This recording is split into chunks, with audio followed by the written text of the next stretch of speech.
A paz de Deus, nosso Pai, e de nosso Senhor Jesus Cristo.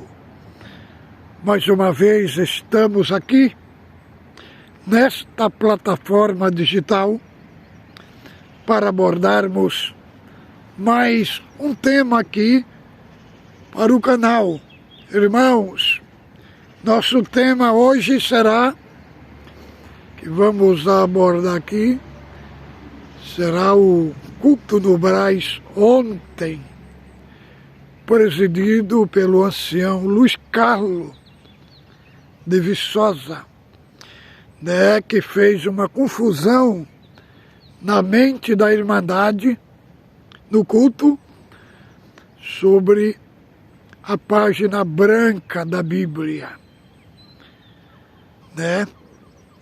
Ele fez, irmão, um angu de caroço, entendeu?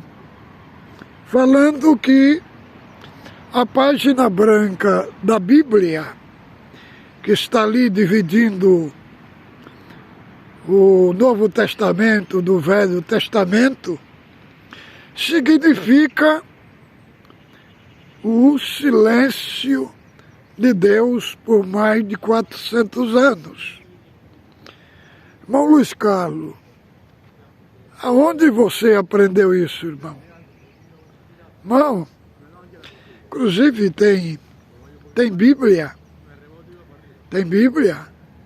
introdução, que nem aquela página branca tem. Aquela página branca é apenas uma parte que a gráfica faz, para dividir, o Velho Testamento do Novo. Mas ela não tem nenhum significado de silêncio profético, irmão. Colocando ali na página branca um miticismo, um mistério. Irmão, aquela página branca, ela não tem nada a ver com o período interbíblico, E outra coisa, irmão, há uma interpretação muito equivocada sobre o período interbíblico, inclusive cometido até por teólogo, dizendo que houve um silêncio de Deus naquele período ali. Irmão, o silêncio que houve foi na produção de escrito canônico, escrito profético. Mas não significa que Deus ficou em silêncio nesses 400 anos. Nós encontramos no livro de Hebreus, no capítulo 11, lá do verso 34, 35, o escritor anônimo, fazendo porque do capítulo 11, do verso 1 até o 32, vai falando da justificação da fé. Da justificação da fé. O mundo foi feito pela palavra de Deus. Abraão foi justificado pela fé. Isaac foi justificado pela fé.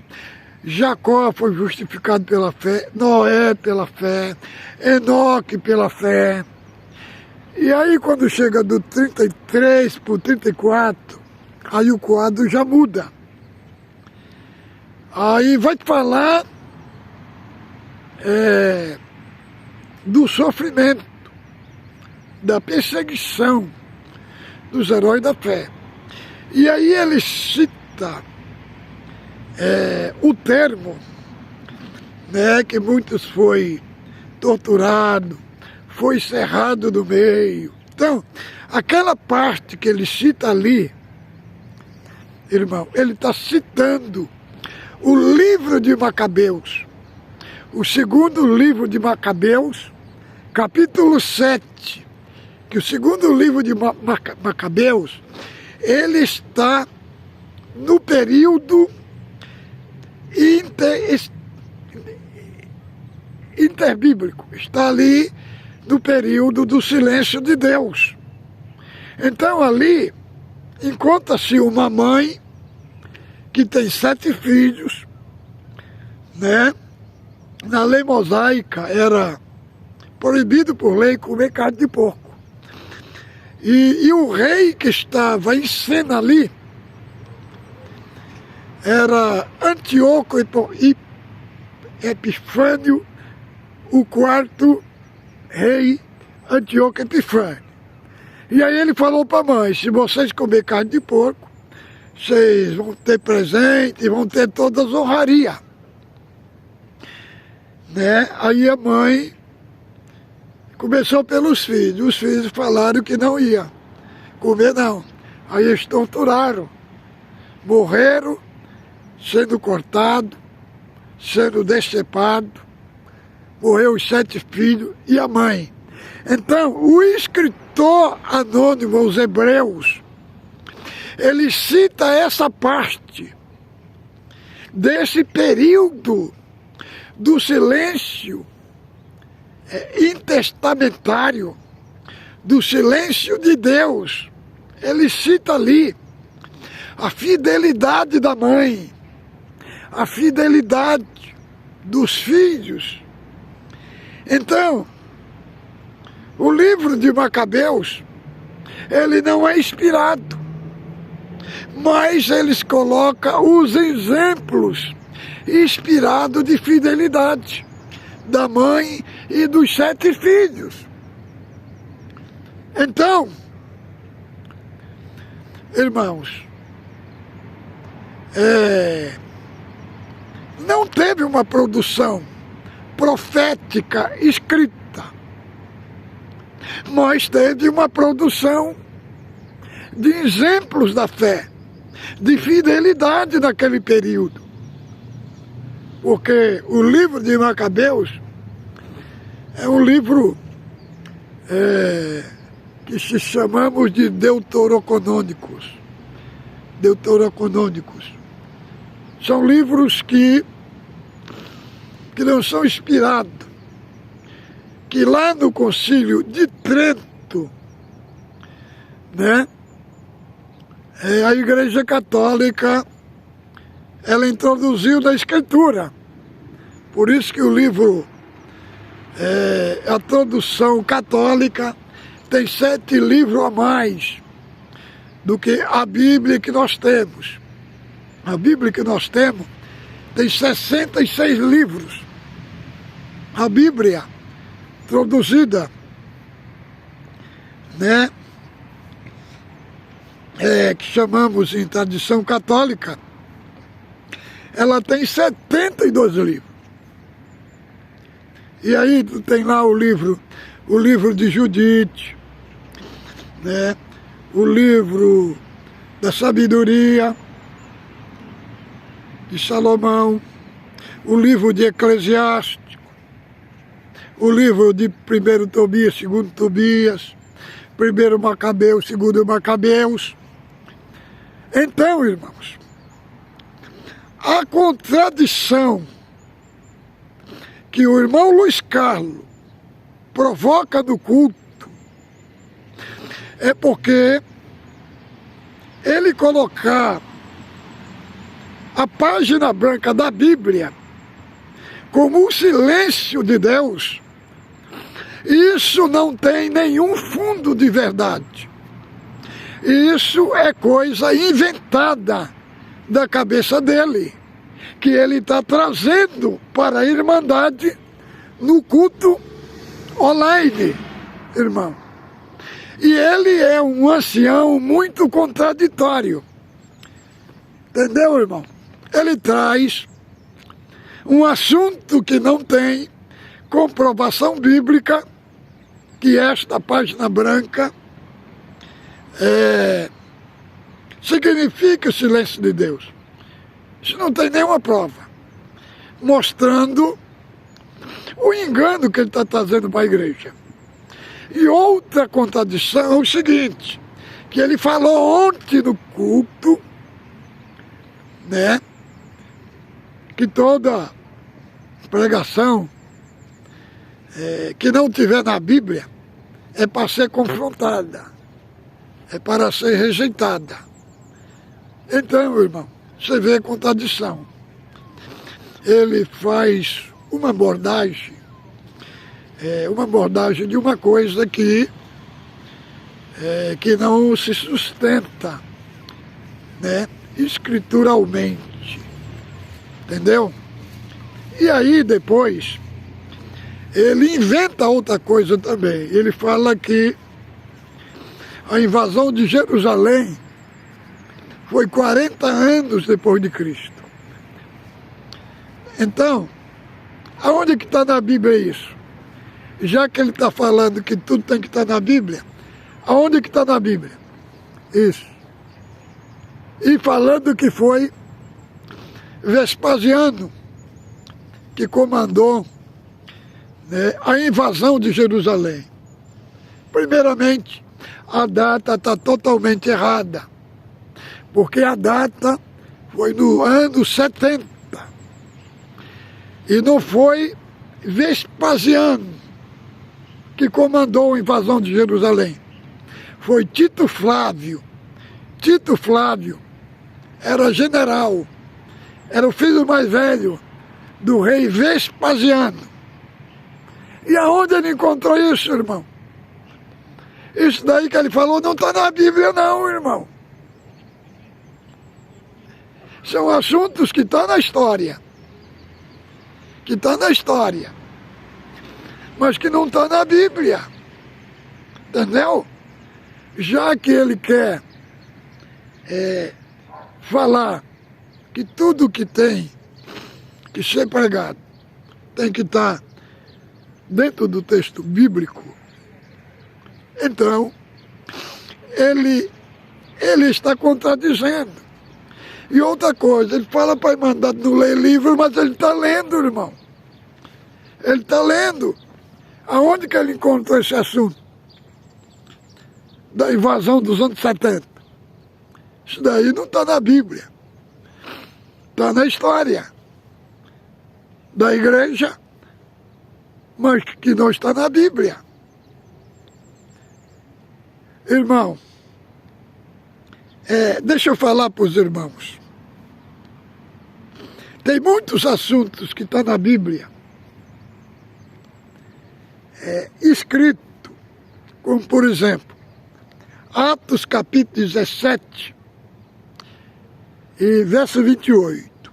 Lá o apóstolo Paulo está discursando em Atenas, lá no Areópago de Atenas.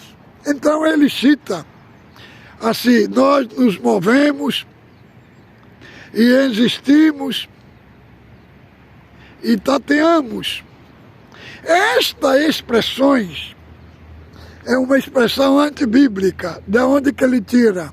Isso é uma expressão que foi falado pelo poeta grego Erato.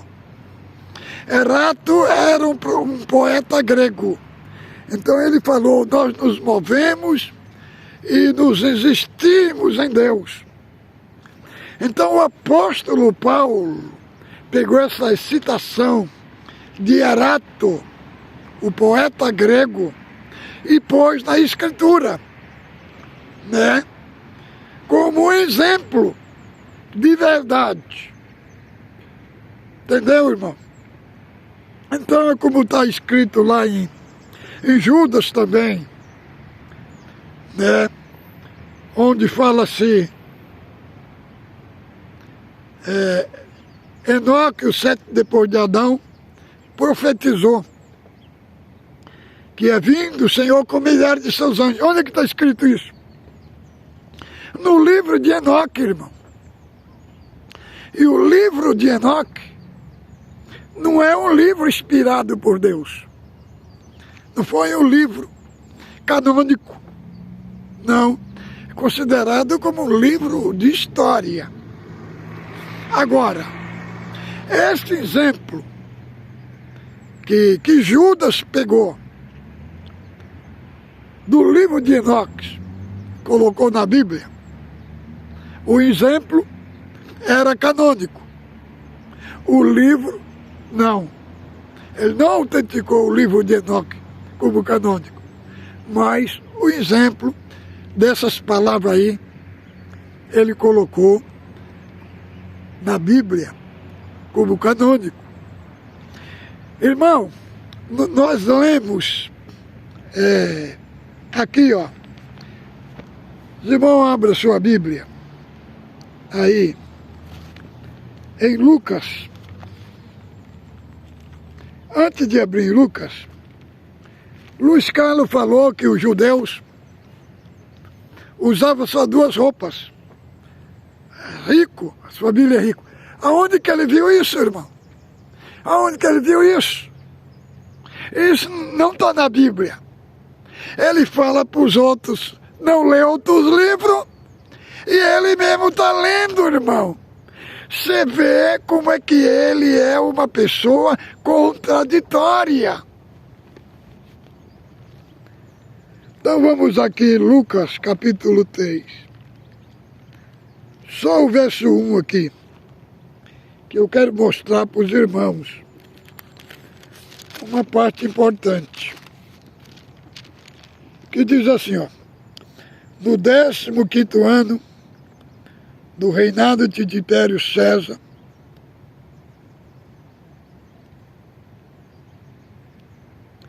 sendo Pôncio Pilato governador da Judéia, Herodes tetrarca da Galileia, e seu irmão Filipe tetrarca da região de Itureia, Tracodite e Lísia, tetrarca de Abilene, sendo o sumo sacerdote Anás e Caifás, veio a palavra de Deus a João, filho de Zacarias, do deserto. Por quê? Está escrito aqui essa lista de Herodes, dos filhos de Herodes ao grande. Por que que ele introduz isso aqui, irmão? E nunca teve, na história de Israel, dois sumos sacerdotes numa hora só. E aqui ele cita dois sumos sacerdotes, Anás e Caifás. Um era genro e o outro era sogro. Entendeu? Da onde surge esses reis? E aonde surge esses sumos sacerdotes? A Bíblia não fala. Da onde é que Lucas pega esse relato? Aqui, ele pega esses relatos antes bíblicos da história, lá do período interbíblico, né? Teve o Império Babilônico e depois teve o Império Medo-Persa e o Império Grego. Então, é desses impérios aí, né, que vai 400 anos, quando o povo de Deus é levado para a Babilônia, né, quando o reino do norte também levado para a Síria, aí entra o reinado de Alexandre o Grande, que é aí que domina todo mundo lá do seu tempo. E aí entra em cenário a cultura helênica, né? A cultura helênica. E aí é nesse tempo aí que aparece a Septuaginta, que é a tradução hebraica para o grego. É nesse período aí que surge esses reis, que surge Herodes Grandes, que surge o sumo sacerdote. O que Lucas coloca aqui, no Evangelho aqui, no início, ele coloca aqui o período do silêncio profético, de um contexto antibíblico. E ele errou por colocar isso? Não, irmão. Ele não errou por colocar. Por quê? Porque ele está querendo mostrar a origem, né, da onde veio Herodes, da onde veio Herodes Grande, onde veio Tracodite, Lisânia, Tetaca de Abilene, Anás e Caifás.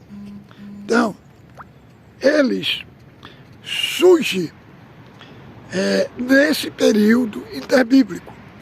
Então, eles colocam eles tudo conectado aqui no Evangelho.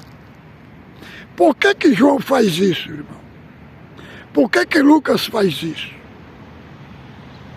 Lucas faz isso porque o período de João Batista é um período caótico, quando ele aparece no cenário judaico.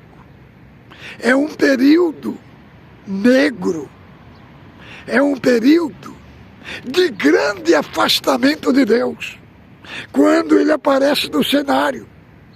Por isso, isso daí, depois de 400 anos de silêncio profético, aí João aparece no deserto da Judeia. E aí no capítulo 3, do verso 1, ele introduz, coloca todos esses reis. A origem aí que acontece é lá no período profético. E esse, irmão, esse Herodes, o Grande, né?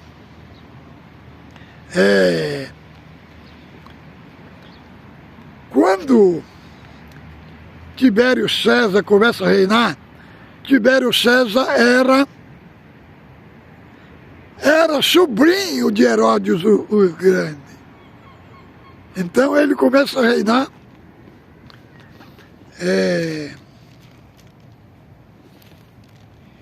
Ele começa a reinar no ano 15, né? Porque o final do reinado de Herodes o Grande é do ano 14. E do ano 15, Tibério começa a reinar. Então,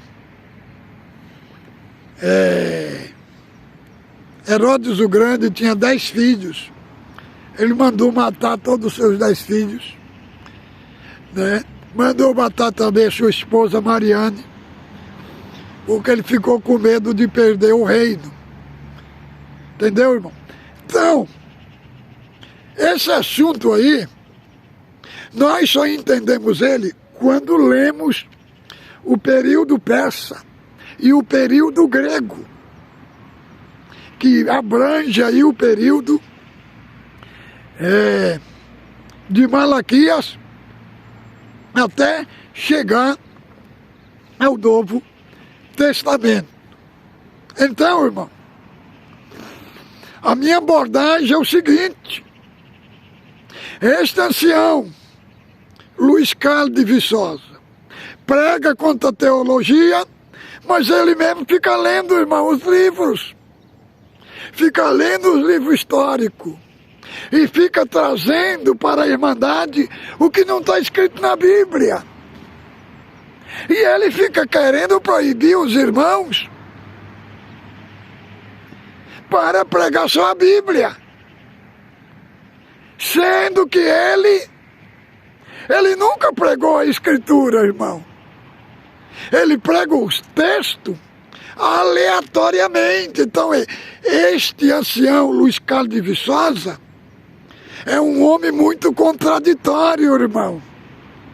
Contraditório, irmão, envergonhando a Irmandade no mundo inteiro, na Europa, irmão, os irmãos do ministério me ligando aqui, irmão, falando desses absurdos. No culto ontem no Brás, irmão, um culto para a Irmandade do mundo inteiro. Irmão Luiz Carlos, irmão, não tem vergonha não, irmão. Irmão, não tem vergonha não. Mentir para a Irmandade. Trazer coisas antibíblicas. Trazer coisas que não tem prova bíblica, o que você falou aí. E querendo falar para a Irmandade, se pregar alguma coisa fora da Bíblia para confrontar, irmão. Você é o primeiro, irmão, a contradizer, a trazer confusão para o povo, confusão para a Irmandade. Irmão, tenha temor de Deus, ore a Deus, volte para a Escritura. Vocês colocaram a igreja fora do trilho da verdade. Volte para a Escritura. Fique com Deus, ósculo santo, no vosso coração.